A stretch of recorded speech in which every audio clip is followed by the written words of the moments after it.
We're here in St. Francisville, Louisiana. We're about 35 miles upstream from Baton Rouge. This is my hometown where I live, and we're standing on the edge of the street. My house is about 150 yards up the street, and the scene you see behind me are some of my neighbors' houses.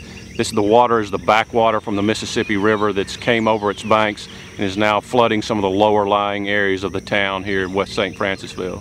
Without the opening of the Morganza Spillway and the water going through the old river control structure, flooding would have been greatly exacerbated here. Another 2 to 3 feet of water over the tops of the levees in Baton Rouge and New Orleans, and it could have led to a severe disaster, a failure of the levees in Baton Rouge and New Orleans below. Yesterday we had the opportunity to fly from Baton Rouge up to the Morganza control structure, which is up in this part of the map right here, where there are large gates on the off of the Mississippi River where the Corps of Engineers can allow water to flow from the Mississippi out into the floodway.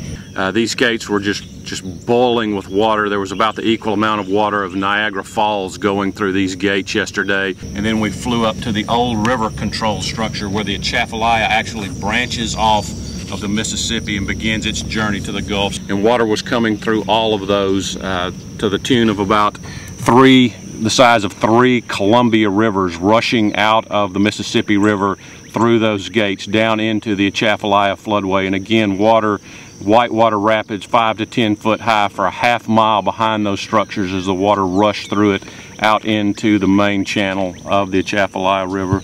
And then we flew down the Atchafalaya main channel through the town of Simsport all the way down the river, looking at the flooding effects on the farmlands and the woods. And when we got down to about the southern 2/3, this is a large wildlife management area, partially owned by the state and the National Wildlife Refuge System.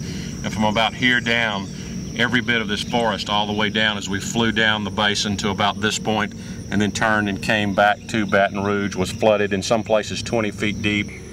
With the record flooding we're having on the Mississippi River this year, perhaps it's time to take another look at how we manage the river. But we have to do that in concert with a full range of stakeholders. We have to do it with the navigation industry, we have to do it with the farming industry, we have to do it with the local towns and communities up and down the Mississippi River. But perhaps this is a good time to look back and reflect on how we manage the river and can we do things better for the future.